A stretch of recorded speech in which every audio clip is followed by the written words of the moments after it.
નમસ્તે વિદ્યાર્થી મિત્રો, છેલ્લે આપણે 10મા ધોરણની અંદર છેલ્લા વિડિયો લેક્ચરની અંદર મેં તમને સામાન્ય રીતે 10મા ધોરણમાં છેલ્લા વિડિયો લેક્ચરની અંદર આપણે ચેપ્ટર નંબર 10 પૂરું કર્યું.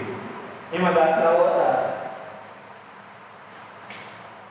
આ બધા જ દાખલાઓ પૂરા કરી દીધા. તો જે કંઈ દાખલાઓ હતા છેલ્લે વિડિયો લેક્ચરની અંદર આપણે સંપૂર્ણપણે પૂરું કરી દીધું હતું. દાખલાઓ બધા પૂરા થઈ ગયા, ત્યાં આપણું 10મું ચેપ્ટર પૂરું થઈ ગયું છે. હવે પછી આપણે નવું 16મું ચેપ્ટર ચાલુ કરવાના છીએ. તો 16મું નવું ચેપ્ટર ચાલુ કરીએ તો 16મા ચેપ્ટરની વાત કરીએ, વિજ્ઞાન ધોરણ 10 વિષય વિજ્ઞાન, ચેપ્ટર નંબર 16.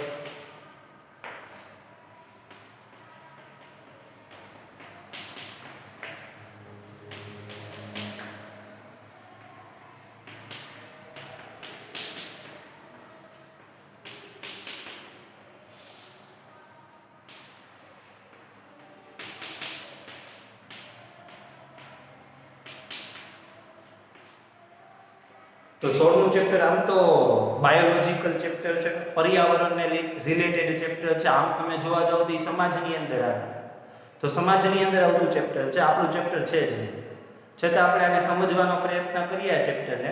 તો ચેપ્ટર નંબર 16 છે 10મા ધોરણના વિજ્ઞાનની અંદર ચેપ્ટર નંબર 16 છે. એ ચેપ્ટર નંબર 16નું નામ આપણી નૈસર્ગિક સંપત્તિ અથવા નૈસર્ગિક સ્ત્રોતો અને એનું વ્યવસ્થાપન. તો આપણી નૈસર્ગિક સ્ત્રોતો અને એનું વ્યવસ્થાપન છે એ આપણે આ ચેપ્ટરની અંદર ભણવાનું છે. હવે આ ચેપ્ટરની અંદર છે એ ટોટલ 3 માર્ક છે. 1 માર્કનો એક સવાલ પૂછાય, એટલે કે નાનો 1 થી પેલો સેક્શન એની અંદર, અને 2 માર્કનો એક સવાલ પૂછાય. ટોટલ 3 માર્કનું આખું ચેપ્ટર છે. આખું ચેપ્ટર 3 માર્કનું છે. એટલે આ ચેપ્ટરમાં એટલું બધું કોઈ ખાસ નથી, એટલે મેં એને 2 થી 3 લેક્ચર આપ્યા છે. આપણે 2 કે 3 વિડિયો લેક્ચરની અંદર કમ્પ્લીટલી આ ચેપ્ટરને પૂરું કરી દઈશું. એટલે આપણે કોઈ વધારે માથાકૂટ આ ચેપ્ટરમાં કરવાની નથી. તમને આમાં આઈએમપી સવાલ છે ને પીડીએફ વોટ્સઅપમાં મળી જશે. આનું મટીરિયલ પણ શક્ય હશે તો દર્પણમાંથી કે નવનીતમાંથી કે કુમાર પ્રકાશનમાંથી તમને પ્રશ્ન વાઇઝ તમને મટીરિયલ મળી રહે એની પણ આપણે વ્યવસ્થા કરી દઈશું. એ પણ તમને મટીરિયલ પણ મળી રહેશે. તો આપણે આ ચેપ્ટરની અંદર આમ શીખવા જેવી બાબત બહુ ઓછી છે, પણ જીવનમાં અપનાવવા જેવી બાબત ઘણી બધી છે. તો આપણે આ ચેપ્ટરની અંદર શીખવા જેવી બાબતો બહુ ઓછી હોય છે અને જીવનમાં અપનાવવા જેવી બાબતો બહુ વધારે હોય છે. તો ચેપ્ટર નંબર 16 નૈસર્ગિક સ્ત્રોતોનું વ્યવસ્થાપન, ટોટલ 3 માર્ક. હવે આ 3 માર્ક છે એ 3 માર્કમાંથી પૂછાય કઈ રીતનું, તો 3 માર્કનો ચેપ્ટર હોય તેમાંથી 2 માર્કનો એક સવાલ અને 1 માર્ક વાળો પ્રશ્ન. તો 2 માર્ક વાળો એક સવાલ અને 1 માર્ક વાળો એક સવાલ, એમ ટોટલ 2 સવાલ થશે અને 3 માર્ક્સ થશે. તો ચેપ્ટર નંબર 16 ની અંદર હવે આપણે આગળ વધીએ. તો આગળ વધતા આપણે ચેપ્ટર નંબર 16 કહેશે હું, તો ચેપ્ટર નંબર 16 છે નૈસર્ગિક સ્ત્રોતોનું વ્યવસ્થાપન. તો નૈસર્ગિક સ્ત્રોત એટલે શું? પહેલો પ્રશ્ન એવો થાય, કોને કહેવાય નૈસર્ગિક સ્ત્રોત? તો નૈસર્ગિક સ્ત્રોત એટલે બીજું કાંઈ નહીં, આપણી આજુબાજુની અંદર જે કુદરતે આપણે આપેલું છે એને નૈસર્ગિક સ્ત્રોત કહેવાય.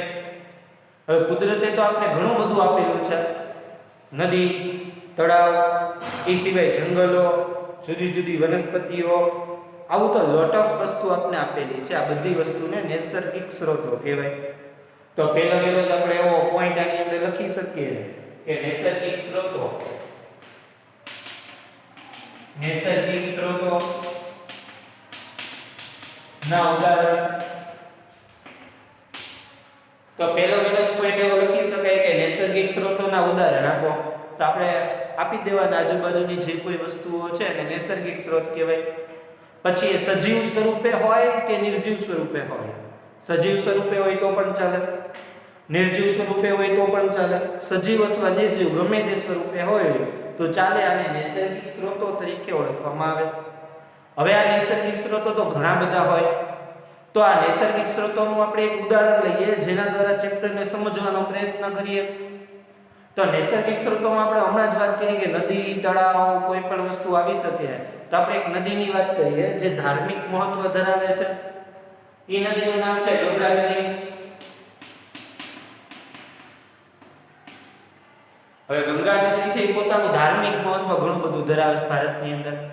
તો ભારતની અંદર ગંગા નદી છે એ પોતાનું ઘણું બધું ધાર્મિક મહત્વ ધરાવે છે.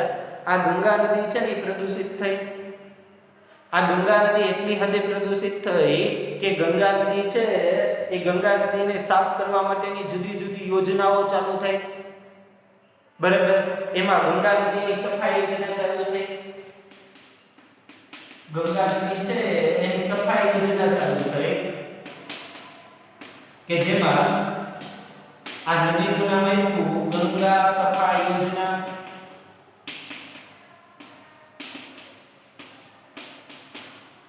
તો આવી રીતે ગંગા નદીને સાફ કરવા માટે સૌપ્રથમ પહેલા ગંગા સફાઈ યોજના ચાલુ કરી. આનું કારણ હતું શું, અથવા તો આ નદીને શું કામ સાફ કરવી પડે? તો ગંગા નદીનું પાણી હતું એ પાણીમાં કોલિફોર્મ નામના બેક્ટેરિયા હતા.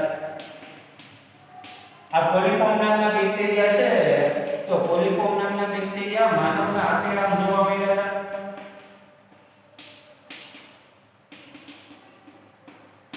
તો ગંગા નદીને સાફ કરવાનું કારણ એનું રીઝન શું? તો ગંગા નદીને સાફ કરવાનું રીઝન એનું કારણ એવું હતું કે ગંગા નદીના પાણીમાં કોલિફોર્મ નામના બેક્ટેરિયા જોવા મળ્યા જે માનવના આંતરડામાં જોવા મળે છે. આવા બેક્ટેરિયા ગંગા નદીના પાણીમાં જોવા મળ્યા. હવે આવા બેક્ટેરિયા ગંગા નદીના પાણીમાં જોવા મળ્યા એટલે યોજનાઓ બનાવવી પડી, ગંગા નદીનું શુદ્ધિકરણ કરવું પડ્યું. આમ ગંગાની આપણે વાત કરીએ તો ગંગા નદી છે એ ચાલુ ક્યાંથી થાય? તો કે ગંગા નદી છે હિમાલયના ગંગોત્રીમાંથી ચાલુ થાય. ગંગા નદીનો ઉદ્ભવ હિમાલયના ગંગોત્રીમાંથી થાય અને પૂરી ક્યાં થાય? તો કે બંગાળના ગંગા સાગરમાં પૂરી થાય.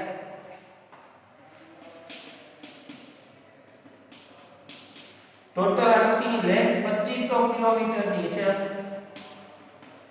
કઈ રાજ્યોમાંથી પસાર થાય? અને 100 જેટલા મહાનગરોમાંથી પસાર થાય. વિચાર કરો કે ગંગા નદીની લેન્થ 2500 કિલોમીટરની છે. હિમાલયના ગંગોત્રીમાંથી ચાલુ થાય ને બંગાળની ખાડી છે એના ગંગા સાગરે પૂરી થાય. 2500 કિલોમીટરની લેન્થ ધરાવે છે. 3 રાજ્યો ઉત્તર પ્રદેશ, બિહાર અને બંગાળમાંથી આ પસાર થાય છે. 100 જેટલા શહેરોમાંથી પસાર થાય છે. હવે 3 રાજ્યો અને 100 જેટલા શહેરોમાંથી પસાર થાય એટલે શહેરોના જે કંઈ કચરાઓ છે એ બધા જ કચરાઓ ગંગા નદીમાં ઠેલવવામાં આવે. આ બધા જ કચરાઓ ગંગા નદીમાં ઠેલવવાને કારણે ગંગા નદીની જગ્યાએ ગંગા ગટર બની ગઈ છે. એટલી હદે એની અંદર પ્રદૂષણ ફેલાયું છે. પછી ધીરે ધીરે કેન્દ્ર સરકાર આવતી ગઈ, કેન્દ્ર સરકારો બદલતી ગઈ તો આ ગંગા નદી છે એનું શુદ્ધિકરણનું કામ પણ ચાલુ થયું. એમાં એક સામાન્ય રીતે નમામિ ગંગે નામનો પ્રોજેક્ટ આવ્યો. બીજું રાષ્ટ્રીય મિશનની સ્થાપના કરી. આવી તો કેટલી બધી યોજનાઓ છે કે જેના દ્વારા ગંગા નદીની સાફ સફાઈ કરવામાં આવી. આ ગંગા નદીમાં પ્રદૂષણ થાય તો કઈ રીતે થાય? એક તો મેં કીધું એમ 100 શહેરોનો કચરો કારખાનાનું કેમિકલ યુક્ત પાણીમાં નાખવામાં આવે. બીજું થાય કેવું કે કોઈ વ્યક્તિ મરી જાય તો આપણે ખબર જ છે કે એની ચિતા સળગાવીને એની જે રાખ છે એ ગંગા નદીમાં પધરાવે. તો એ ગંગા નદીમાં કોઈ પણ મૃત્યુ પામેલો વ્યક્તિ હોય તો એનું મળદું એ ગંગા નદીમાં તળાવવામાં આવે, એટલે કે તરતું મૂકી દે. તો આવા તો કેટલા બધા કારણો છે કે જેને કારણે ગંગા નદીનું પ્રદૂષણ વધતું ગયું છે. આવી તો મેં તમને એક સમસ્યા કીધી. આવી તો લોટ ઓફ નૈસર્ગિક સ્ત્રોતોમાં સમસ્યા છે કે જેનું નિરાકરણ આપણે કરવું પડશે. તો ગંગા નદીના ઉદાહરણ દ્વારા આપણે તમને એવું સમજાવી શકીએ છીએ કે જેને કારણે તમને જે આ નુકસાની ભોગવો છો અથવા તો નૈસર્ગિક સ્ત્રોતોનું રક્ષણ તમારે કરવું હોય તો કેટલી હદે કઈ રીતે કરી શકાય. તો એ બોર્ડ ઉપર મેં લખેલું છે. આ બોર્ડ ઉપર લખેલી વસ્તુમાંથી હું તમને થોડા ઘણા સવાલ પૂછતો જાઉં અને આનું એક વખત રિપીટેશન કરાવતો જાઉં તો તમે બોર્ડ ઉપર જોઈ લો એક વખત આખે. હું તમને એને રિલેટેડ ક્વેશ્ચન પૂછીશ, મનમાં જવાબ દઈ દેવાનો, બરાબર છે? તો એને રિલેટેડ પ્રશ્ન પૂછું, તમારે મનમાં એનો જવાબ દઈ દેવાનો અને એક વખત હું આ બધી વસ્તુને રિપીટ કરી નાખું છું. તો જો એક વખત બોર્ડ ઉપર લખેલું છે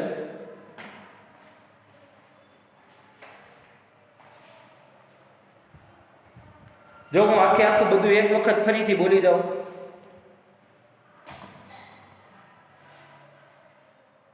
નૈસર્ગિક ઉર્જા સ્ત્રોતોના ઉદાહરણ આપો. એ તો આપણી આજુબાજુ ઝાડવા, વનસ્પતિ, જીવજંતુઓ, નદીઓ, આ બધું નૈસર્ગિક સ્ત્રોતો કહેવાય. હવે આ નૈસર્ગિક સ્ત્રોતો છે એનું મેં ટાર્ગેટ તમને ગંગા નદી કીધી. હવે આ ગંગા નદી છે એ બહુ પ્રદૂષિત થઈ ગઈ હતી, તો ગંગા નદીની સફાઈ કરવી પડે. તેના માટે એક યોજના બનાવી, જેને ગંગા સફાઈ યોજના નામ આપી દીધું. ગંગા નદીમાં કોલિફોર્મ નામના બેક્ટેરિયા હતા. એ માનવના આંતરડામાં મળે એ જ બેક્ટેરિયા, કોલિફોર્મ નામના બેક્ટેરિયા. એટલે ગંગા નદીના સફાઈનું આખું ધોરણ હાથમાં આપવામાં આવ્યું. હવે આપણે એવું કહેતા હતા કે આ ગંગા નદી છે એ ગંગા નદીનો ઉદ્ભવ છે એ હિમાલયના ગંગોત્રીમાંથી થાય અને બંગાળની ખાડી ગંગા સાગરમાં પૂરી થાય. એની લેન્થ 2500 કિલોમીટરની છે. લગભગ 3 રાજ્યોમાંથી પસાર થઈશ ગંગા નદી.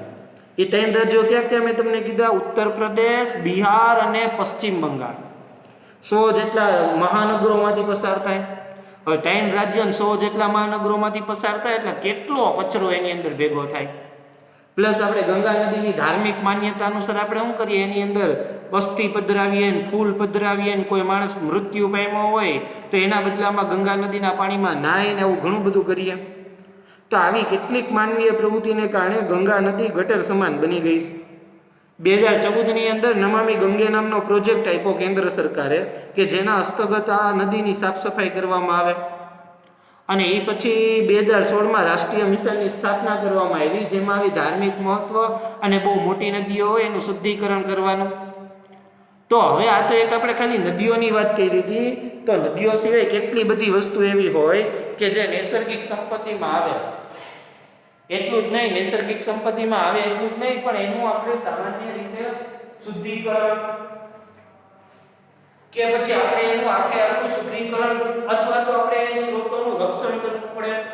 તો આપણે સ્ત્રોતોનું રક્ષણ કરીએ, શુદ્ધિકરણ કરીએ, તો એના માટેની કોઈ પદ્ધતિ તો હોય ને, પર્યાવરણને બચાવવા માટેની કઈ ખાસ તો પદ્ધતિ હોય. તો કે હા, પર્યાવરણ છે એ પર્યાવરણને બચાવવા માટેની ખાસ પદ્ધતિ છે. હવે આ પર્યાવરણને બચાવવા માટેની ખાસ પદ્ધતિ કઈ છે? તો પર્યાવરણને બચાવવા માટેની 5 આ પદ્ધતિ છે. પર્યાવરણ છે એને બચાવવા માટેની જુદી જુદી 5 આ પદ્ધતિ છે. હું બોર્ડ ઉપર નામ નહીં લખું, માત્ર ને માત્ર ખાલી બોલીશ. તો પર્યાવરણને બચાવવા માટેની જુદી જુદી 5 પદ્ધતિઓ છે. આને પર્યાવરણ બચાવવા માટેની 5R પદ્ધતિ કહેવાય. રિડ્યુસ, રીયુઝ, રીપર્પઝ, રિફ્યુઝ અને રીસાયકલ. જોજો, રિડ્યુસ, રીયુઝ, રિફ્યુઝ ત્રણેય હરખા જ લાગશે. રિડ્યુસ, રીયુઝ અને રિફ્યુઝ આ ત્રણ તમને એમ જ લાગે આ બધું હરખું જ છે. હરખું નથી, બધું અલગ અલગ છે. બરાબર છે? પેલું રિડ્યુસ, પછી રીયુઝ, પછી રિફ્યુઝ, પછી રીપર્પઝ અને રીસાયકલ. આ 5 પદ્ધતિની મદદથી પર્યાવરણને બચાવી શકો છો. તો આ 5 પદ્ધતિની મદદથી પર્યાવરણને બચાવી શકાય. તો આ 5 પદ્ધતિની મદદથી તમે પર્યાવરણને બચાવી શકો. દાખલા તરીકે આપણે પહેલા રિફ્યુઝની વાત કરીએ. બરાબર? તો કે એક વસ્તુનો ઉપયોગ થઈ ગયો ફરીથી પાછો એનો ઉપયોગ કરો, ફરીથી પાછો ઉપયોગ કરો, ફરીથી પાછો ઉપયોગ કરો. એક્ઝામ્પલ તરીકે થમ્સઅપની બોટલ છે તો થમ્સઅપ પીવાઈ ગઈ, તો થમ્સઅપ પીવાઈ ગઈ, થમ્સઅપની બોટલ ખાલી થઈ ગઈ, તેમાં પાણી ભરો, ફ્રીજમાં મૂકો, ઠંડુ કરો. પછી રીસાયકલની વાત છે તો કે પ્લાસ્ટિકની ડોલ તૂટી ગઈ તો શું કરવાનું? તો પ્લાસ્ટિકની ડોલ તૂટી ગઈ હોય તો કોઈ વ્યક્તિને આપી દો, એ પ્લાસ્ટિકની ડોલને ઓગાળશે, એના પ્લાસ્ટિકના દાણા બનાવશે, એ પ્લાસ્ટિકના દાણા અન્ય કંપનીને દે અને અન્ય કંપનીની વ્યક્તિઓ છે એ પ્લાસ્ટિકના દાણામાંથી નવી કોઈ વસ્તુ બનાવશે. આવું તો આપણે કેટલું કરી શકીએ. આમાં તો 5 આપ્યા છે, એ સિવાયના ઘણા. પછી આમાં છે રીપર્પઝ, હેતુ ફેરફાર કરવો. બરાબર? પછી ના પાડવી. ના પાડવી એનો અર્થ શું થાય? તો કે ના પાડવી એનો અર્થ એવો કે તમારે જરૂરિયાત ન હોય ને એવી વસ્તુની ના પાડી દો. દાખલા તરીકે શાકભાજી લેવા ગયા તો પ્લાસ્ટિકની થેલીની કોઈ જરૂરિયાત જ નથી, તમે તમારી કાપડની થેલી લઈને ગયા છો તો તમારી ટેક્સ્ટ બુકનું પહેલું પેજ, પછી બીજું પેજ અને ત્રીજું પેજ ખોલશો ને 16મા ચેપ્ટરનું ત્રીજું પેજ ખોલો એટલે 16મા ચેપ્ટરના ત્રીજા પેજની અંદર આ 5 R પદ્ધતિ છે એ 5 R પદ્ધતિની ઇન્વોલ્યુશન આપેલું છે, એમના નામ આપેલા છે, એમની વ્યાખ્યા આપેલી છે, બરાબર છે, એમના નામ બી આપેલા છે, એમની વ્યાખ્યા બી આપેલી છે અને એમનું ગુજરાતી પણ આપેલું છે. તો તમારે ઇંગ્લિશ નામે યાદ રાખવાનું છે, ગુજરાતી નામે યાદ રાખવાનું છે, પ્લસ વધારાનું કહું છું પ્લસ તમારે એની વ્યાખ્યાઓ અથવા એના પેરેગ્રાફમાં જે લખેલું છે યાદ રાખવાનું છે. તો ફરીથી એક વખત કહું તમને, 16મા ચેપ્ટરની અંદર પહેલું નહીં, બીજું નહીં ને ત્રીજું પેજ છે. આ ત્રીજા પેજની અંદર તમારે શું કરવાનું છે? તો ત્રીજા પેજની અંદર તમારે આ 5 R પદ્ધતિઓના ઇંગ્લિશ નામ આપેલા છે, કાઉસમાં ગુજરાતી નામ આપેલા છે, એમના પેરેગ્રાફો આપેલા છે, તો એ પેરેગ્રાફો રિફર કરવાના છે, એમના ગુજરાતી ને ઇંગ્લિશ નામ પાકા કરવાના છે. આ પર્યાવરણને બચાવવા માટેનો મુદ્દો પૂરો કરીએ પછી વન્યજીવો અને જંગલો.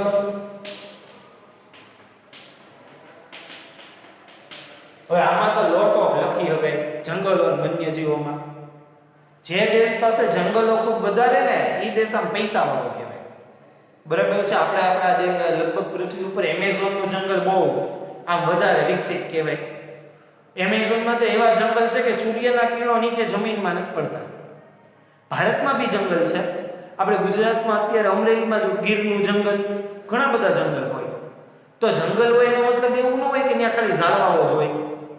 ઝાડવાઓ ઉપરાંત એની અંદર જુદા જુદા સૂક્ષ્મ જીવો હોય, બરાબર છે, જુદા જુદા હિંસક પ્રાણીઓ હોય, જીવજંતુઓ હોય, તદુપરાંત છે જેને આપણે પાલતુ ન બનાવી શકીએ એવા પ્રાણીઓ હોય, સિંહ, વાઘ, દીપડો, બરાબર છે. આવા ઘણા બધા સજીવો હોય જે જંગલોની અંદર વન્યજીવો તરીકે ઓળખાતા હોય. ટૂંકમાં જેને આપણે પાલતુ ન કહી શકાય, આપણે પાડી ન શકાય એવા તમામ જીવો વન્યજીવો. શાકનું પેલું શાક અને સીસમનું ઝાડવું હોય તો જંગલની અંદર મળે. તો જંગલોની અંદર તો ઘણી બધી વસ્તુઓ મળે આપણને. તો આ જંગલો છે એ જંગલોની અંદર આપણી પાસે ઘણી બધી વસ્તુઓ હોય અને જંગલોમાંથી આપણે ઘણી બધી વસ્તુઓ પ્રાપ્ત પણ થાય. દાખલા તરીકે ફળ ફળાદી મધ એમાંથી પ્રાપ્ત થાય. જંગલમાં કોઈ એવું નાનકડું એવું તળાવ હોય તેની અંદર માછલાઓ રમતા હોય તો માછલાઓ આપણે પ્રાપ્ત થાય. એ સિવાય જંગલો છે તેમાંથી ઔષધિઓ પ્રાપ્ત થાય. જંગલો છે એ નિવસન તંત્રને જાળવી રાખે, વાતાવરણમાં ઓક્સિજન વાયુ મુક્ત કરે. તો આવું બધું આપણે જંગલોમાંથી પ્રાપ્ત થાય. તો જંગલોનું રક્ષણ કરવું પડે. આપણે તો ભૂતકાળથી જ જંગલોનું રક્ષણ કરીએ છીએ. ભારતીય સંસ્કૃતિમાં તો ભૂતકાળથી જ જંગલોનું રક્ષણ કરવાનું હોય. કેમ? આપણે જુદા જુદા ઝાડવાઓ નથી પૂજતા, પીપળાને પૂજીએ છીએ, બરાબર છે. તો આપણે તો પહેલેથી જ વાસ્તવમાં ભારતના લોકો તો પહેલેથી જ પ્રાકૃતિક જે કોઈ વસ્તુઓ છે, જે કુદરતી વસ્તુઓ છે એનું સંરક્ષણ તો કરે જ છે, બરાબર છે. આપણે ઝાડવાઓ છે એની પૂજા કરીએ અથવા તો ઝાડવાઓનું ધાર્મિક મહત્વ, તુલસી છે તો આપણે એનું ધાર્મિક મહત્વથી એક શું થયું? જંગલો પ્રત્યેનો આપણો આદર થયો. તો આવા જંગલોનું આપણે રક્ષણ પણ કરવું પડશે અને આવા જંગલોને બચાવવા પણ પડશે. ઘણી વખત શું થતી હોય કે જંગલોમાં અચાનક આગ લાગે. વાસ્તવમાં આગ કોઈ લગાવેલી ન હોય, પણ જ્યારે જંગલોના ઝાડવાઓ સુકાઈ જાય ને અને પછી બહુ પવન આવે ત્યારે જંગલની બે હાટીકી હોય એકબીજા સાથે આમ ઘસાય. સેજ ઘસાય તો ગરમી ઉત્પન્ન થાય, ત્યાંથી આખું ઝાડવું અથવા જંગલ છે એ સળગતું થાય. તો આખું ઝાડવું અથવા આખું જંગલ છે એ સળગતું થાય તો કેટલી બધી વનસ્પતિઓને એની અંદર રહેનારા જીવો નાશ થઈ જાય. હમણાં જ ઓસ્ટ્રેલિયામાં આગ લાગી હતી જંગલની અંદર, તમને ખબર હોય તો ન્યૂઝમાં વાંચો, 50 લાખ વન્યજીવો મૃત્યુ પામ્યા હતા. કાંગારૂ ને એવી બધી વસ્તુ અમુક ફોટા બતાવ્યા હતા બધી પેલું કોમન સાઇટની અંદર કે કાંગારૂ આમ પેલું દિવાલમાં હોય ને અથવા તાર કરી હોય, વાળ કરી હોય, તેમાં કાંગારૂ આમ એમને આખું હોય ને ચોટી ગયું હોય, હળગી ગયું હોય, ન્યા આખું આમ હળગી ગયું હોય, ન્યા ચોટી ગયું હોય. વિચાર કરો તમે, ક્યાં વાત છે. તો આવા જંગલોનું આપણે રક્ષણ કરવું પડશે, સાથે સાથે જંગલોને વધારવું પડશે, આગળ લઈ જવું પડશે. જંગલો છે એની અંદર જૈવ વિવિધતાનો નાશ ન થાય એનું ધ્યાન રાખવું પડશે. ઘણા લોકો કહેતા હોય આપણે ગીરના જંગલમાં કે ભાઈ સિંહ છે એ અમારા ખેતરોની અંદર આવી. વાસ્તવિકતામાં એ છે જ નહીં. સિંહ તો એના દાયરામાં જ છે, પણ આપણે માણસ છે ને એ ભૌતિક સુવિધા આપવા માટે, ભૌતિક સુવિધા મેળવવા માટે પોતે જંગલની અંદર વયો ગયો છે. ખબર પડે છે તમને? સિંહ તો એના એરિયામાં જ છે, પણ આપણે ખેતી કરતા કરતા કરતા જંગલમાં વયા ગયા છે, જેને કારણે આપણે તકલીફ પડે છે. તો આવી તો લોટ ઓફ બાબત હોય. તો આ જંગલો છે અને વન્યજીવો છે એનું બી રક્ષણ કરવું પડશે આપણે. પછી વન્યજીવો દેશ માટે આર્થિક ફાયદો બી થાય. કઈ રીતે આર્થિક ફાયદો થાય છે દેશ માટે? તો તમને ખબર જ છે કે આખા ભારતમાં અથવા તો આખા વિશ્વની અંદર એશિયન સી જોવા હોય, એટલે કે એશિયાના સી જોવા હોય, તો લગભગ એની પાસે એક જ ઓપ્શન છે, અને એ ઓપ્શન છે એ આપણું ગુજરાત. અને ગુજરાતની અંદર આવેલું ગીરનું જંગલ. આ ગીરના જંગલ સિવાય તમને બીજે ક્યાંય સિંહ જોવા મળતા જ નથી. તો તમારી પાસે એક જ ઓપ્શન રહ્યો, તમારે સિંહ જોવા છે ક્યાં આવવું પડશે? ગુજરાતમાં આવવું પડશે, ગીરના જંગલમાં આવવું પડશે. આપણે અહીંયા ધારી પાસે જ આવ્યો આંબેડી નેશનલ પાર્ક, બરાબર? તો આંબેડી નેશનલ પાર્ક નથી, એ અભયારણ્ય છે ને, ઇંગ્લિશમાં સેન્ચ્યુરી કહેવાય. હું તમને આના પછીના વિડીયો લેક્ચરમાં અભયારણ્ય અને પેલું સેન્ચ્યુરી એટલે કે અભયારણ્ય અને નેશનલ પાર્ક એટલે કે રાષ્ટ્રીય ઉદ્યાનનો ભેદ કહીશ. અત્યારે તો આપણે આંબેડી નેશનલ પાર્ક છે એની અંદર સિંહ દર્શન કરાવે ભાઈ. સિંહ એની રીતે જંગલમાં આટા મારતા હોય. કોઈ વ્યક્તિ આવે તો ત્યાંના ફોરેસ્ટ ખાતાવાળા છે અમુક ફીસ લઈ અને આપણે સિંહ દર્શન કરાવે. તો વિચારો કે આપણા માટે એક આવકનો સ્ત્રોત બન્યો એમ. એટલું જ નહીં, વિદેશથી કોઈ વ્યક્તિઓ આવે તો વિદેશથી વ્યક્તિઓ આવે તેને સિંહ જોવા હોય તો એ ગુજરાતની અંદર આવે, જેને કારણે ટુરિઝમ વિકસે, આખું હોટેલનો ધંધો થાય, આજુબાજુના ગામડાવાળાઓને પણ ફાયદો થાય. તો આવું તો ઘણું બધું સામાન્ય રીતે જંગલોથી બેનિફિટ થતો હોય. અમુક ઔષધિઓ તો જંગલોમાં જ ઉગી નીકળે. ખાસ પ્રકારનું મધ છે તો મધમાખી જંગલની અંદર મળે આપને. તો આવી રીતે આપણે વન્યજીવો અને જંગલોનો નાશ થતો અટકાવવો જોઈએ, બચાવવું જોઈએ. તમારા ચોપડીનું પહેલું, બીજું, ત્રીજું, ચોથું, પાંચમું પેજ કાઢવાનું. 16મા ચેપ્ટરમાં, નૈસર્ગિક સ્ત્રોતોવાળા ચેપ્ટરમાં તમારે ચોપડીનું 5મું પેજ, 16મા ચેપ્ટરનું 5મું પેજ કાઢશો તો સંસ્કૃતની અંદર 2-3 શ્લોકો લખેલા છે, માત્ર જાણકારી માટે છે. એ શ્લોકો ભેગું એનું ગુજરાતી પણ લખેલું છે કે આ પૃથ્વી ઉપર માનવ અને વનસ્પતિ છે તો એના વચ્ચેના સંબંધો કેવા હોય, માણસે કઈ રીતે વનસ્પતિઓનું રક્ષણ કરવું જોઈએ એ બી લખેલું છે. પણ જેમ જેમ સમય જતો ગયો, જેમ જેમ ટાઈમિંગ વધતું ગયું, એમ પ્રશ્ન એવો થતો ગયો કે જંગલો, વન્યજીવો અને માણસો વચ્ચે ખાસ પ્રકારનો એક આમ કહીએ ને તો દુર્વ્યવહાર થવા માંડ્યો. માણસ છે એ થોડોક સ્વાર્થી બન્યો અને એને કારણે જંગલોને ઘણી બધી નુકસાની ભોગવવી પડી. હવે આપણે સંસ્કૃતની અંદર છે, બરાબર, એટલે આપણે વિજ્ઞાનમાં કંઈ સંસ્કૃત ન આવે, પણ મયુરભાઈ જોશી સંસ્કૃત હમણાં ચાલુ કર્યું છે નવો વિડીયો, તો આપણે 16મું ચેપ્ટર છે એમાં સંસ્કૃતના 2 શ્લોકો છે. જો તમને એમાં કંઈ પ્રશ્ન હોય, વાંચતા ન આવડે, તો મયુરભાઈને ફોન કરીને પૂછી લેવાય, તો એ તમને સંસ્કૃતના શ્લોકો વાંચતા શીખડાવશે. આપણે કંઈ પરીક્ષામાં પૂછાવાનું નથી, આપણે ખાલી એનું ગુજરાતી છે ને એ ગુજરાતી જ જોવાનું છે. હવે આપણે બહુ આની અંદર નહીં જઈએ, હવે આપણે ચેપ્ટરમાં આગળ વધીએ. તો આપણે ચેપ્ટરમાં આગળ વધીએ તો એ પ્રશ્ન એવો થશે કે જેમ જેમ સમય જતો ગયો એમ માણસ પણ જંગલોને બચાવવા માટેના પ્રયત્ન કરતો જ ગયો છે. ઘણા બધા પ્રયત્નો કર્યા કે જેને કારણે જંગલો બચી શકે. થયું એવું કે પહેલા છે ને જંગલો સ્થાનિક લોકોના હાથમાં. દાખલા તરીકે આપણું ઘર હોય તો આપણી આજુબાજુનું ફળિયું સાફ કરવું એ આપણો જવાબદારી હોય. તો જંગલો છે એ જંગલોને ધ્યાન રાખવા માટે પેલા સ્થાનિક લોકો બહુ કામમાં આવ્યા. આ સ્થાનિક લોકો છે એ જંગલોનું ધ્યાન રાખતા. આ સ્થાનિક લોકો જે જંગલોનું ધ્યાન રાખતા હતા, ધીમે ધીમે સરકારે, એટલે કે અંગ્રેજ સરકારે એ સ્થાનિક લોકોની અવગણના કરી. તો એક હું તમને ઉદાહરણ આપું એવું, એ ઉદાહરણ છે રાજસ્થાનની ઘટનાનું છે. રાજસ્થાનનું છે, થારનું રણ છે, રાજસ્થાનની પશ્ચિમ દિશામાં આવેલું થારનું રણ. ત્યાં એક ખાસ પ્રકારની જાતિ રહે છે, અને ખાસ પ્રકારની જાતિ છે ને બિશ્નોઈ સમુદાય કહેવાય. એટલે આ સમુદાય મનુષ્ય જ છે. આ ખાસ પ્રકારની જાતિ છે બિશ્નોઈ સમુદાય. આ બિશ્નોઈ સમુદાય છે ખેજરાડી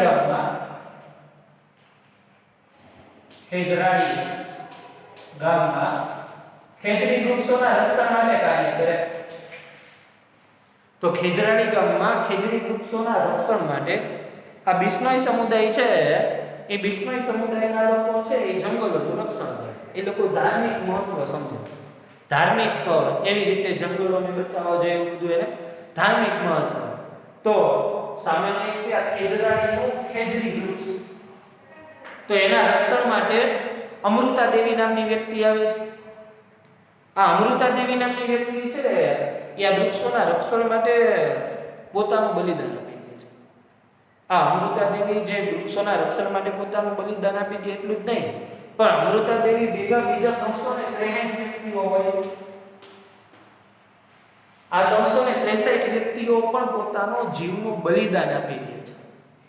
આ બલિદાન છે એ વ્યર્થ ન જાય અને ભારત સરકાર છે એ આ બલિદાનને યાદગાર બનાવી રાખે. એટલા માટે ભારત સરકારે હવે પછી કોઈ જંગલોને બચાવે કે જંગલોને રિલેટેડ કોઈ કામ કરતા હોય, જંગલોનું સારું કરતા હોય કે નૈસર્ગિક સ્ત્રોતો છે એનો બચાવ કરતા હોય, એનું વ્યવસ્થાપન કરતા હોય, તો સરકાર એના માટે એક એવોર્ડ આપે છે. અને એ એવોર્ડનું નામ છે અમૃતા દેવી બિશ્નોઈ નેશનલ એવોર્ડ. અમૃતા દેવી બિશ્નોઈ નેશનલ એવોર્ડ.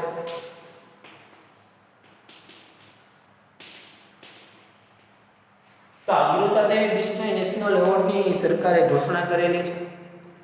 આ જંગલોના રક્ષણ માટેનું આખો એવોર્ડ છે.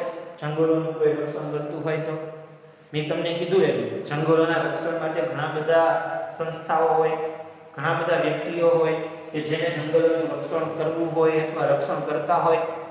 તો આ જંગલોના રક્ષણ માટે છે એ ઘણા બધા વ્યક્તિઓ જે જંગલોનું રક્ષણ કરતા હોય તેમાં 4 પ્રકારના જંગલોના રક્ષણ કરવાવાળા વ્યક્તિઓ હોય. એક પ્રકારનો રક્ષણ કરવાવાળો વ્યક્તિ છે એ એક પ્રકારનો રક્ષણ કરવાવાળા વ્યક્તિને આદિવાસી કહેવાય. આદિવાસી લોકો છે એ આદિવાસી લોકો જંગલોનું રક્ષણ કરતા હોય. આ જંગલોનું રક્ષણ કરતા હોય આદિવાસી લોકો, તો મોસ્ટ ઓફ આદિવાસી લોકો શું કરતા હોય તે તો જંગલોમાં રહે. જંગલોની વસ્તી છે એ જંગલોની અંદર રહે અને જંગલો છે એ જંગલોને બચાવે, પણ એ જંગલોને નુકસાન ન પહોંચાડે. માત્ર જંગલી વસ્તુઓ છે અથવા તો મધમાખી છે એનો ઉપયોગ કરે અથવા તો ફળ ફળાદીનો ઉપયોગ કરે. એ જંગલોને કંઈ નુકસાન પહોંચાડતા નથી. પરંતુ બીજા વ્યક્તિઓ છે એ ઉદ્યોગકારકો એ શું કરે, પોતાના ઉદ્યોગ માટેનું લાકડું લઈ લે. પછી લાકડું લઈ અને જંગલોમાં નવી વનસ્પતિ નહીં ઉગાડે, જંગલોને નુકસાન કરશે. તદુપરાંત ત્રીજી વ્યક્તિ આવે જંગલ ખાતાના સિપાહીઓ. આ જંગલ ખાતાના સિપાહીઓ માત્ર જંગલોનું રક્ષણ કરે પણ જૈવ વિવિધતાનો નાશ કરે, જેમ કે રસ્તાઓ બનાવે, ટુરિઝમ વિકસાવે. અને છેલ્લે આવે પ્રકૃતિ પ્રેમીઓ. જે પ્રકૃતિ પ્રેમીઓની વાત કરી એમાંની મેં એક આ ઘટના કીધી છે.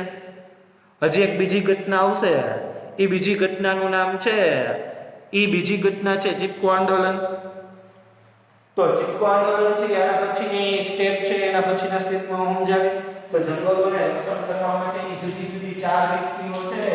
એમાં પેલી આદિવાસી,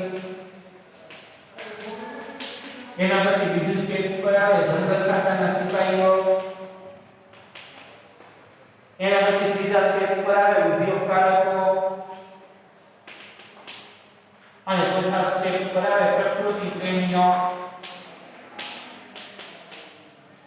અને સ્પોટ હોલ્ડર કહેવાય, જે જંગલોનું રક્ષણ કરતા હોય. તો તમે જો આ ચેપ્ટરમાં એને મારે તમને કઈ સમજાવવા જેવું કઈ ખાસ હતું જ નહીં. જે કઈ સાલ આવે, ઈસવીસન આવે, એ બધી વસ્તુઓને જે આંકડાકીય માહિતી આવે, એકાદી ઘટના આવે, એ બધું હોય. તો આ ચેપ્ટરને તમારે ભરપૂર રીતે વાંચવું પડશે. મેં ચોપડીનું પહેલું, બીજું, ત્રીજું, ચોથું, પાંચમું, છઠ્ઠું 6 પેજ સમજાવ્યું. લખ્યું ખાલી એટલું જ. આ 6 પેજ સમજાવ્યા. 6 પેજમાંથી મોસ્ટ એમપી વસ્તુ કઈ કહેવાય? અમૃતા દેવી બિશ્નોઈ નેશનલ એવોર્ડ વાળી. કે આ ગંગા નદી ક્યાંથી નીકળે ને ક્યાં પૂરી થઈને કેટલા રાજ્યમાંથી નીકળે ઈ. પછી એના સિવાય તો કે જંગલોનું રક્ષણ કેવી રીતે કરવું જોઈએ, વન્યજીવોનું રક્ષણ કેવી રીતે કરવું જોઈએ, પ્લસ બીજું તો આપણે ખાસ નથી લીધું આવું પર્યાવરણ બચાવવા માટેની 5 પદ્ધતિ. આ તો મોસ્ટ આઈએમપી ક્વેશ્ચન છે. જૂના કોર્સમાં 3 આર જ હતા, આમાં 5 આર છે. તો આ 5 આર પદ્ધતિ અને છેલ્લા જે મેં 4 મુદ્દાઓ લખેલા છે એ 4 મુદ્દાઓના સ્પોટ હોલ્ડર કહેવાય. જે જંગલો છે એ જંગલોનું રક્ષણ કરતા હોય. તો હવે પછીના વિડિયો લેક્ચરમાં આપણે 16મું ચેપ્ટર છે જે અધૂરું છે, 16મું ચેપ્ટર આ પાર્ટ 1 પૂરો થઈ ગયો, હવે પાર્ટ બી 2 લેક્ચરમાં તો પતી જાય. તો હવે પછીના વિડિયો લેક્ચરમાં આપણે બીજું 16મા ચેપ્ટરનો બીજો ભાગ ચાલુ કરશું. 16મું ચેપ્ટર પૂરું થઈ જાય પછી આપણે 5મું ચેપ્ટર કેમિસ્ટ્રીનું ચાલુ કરશું.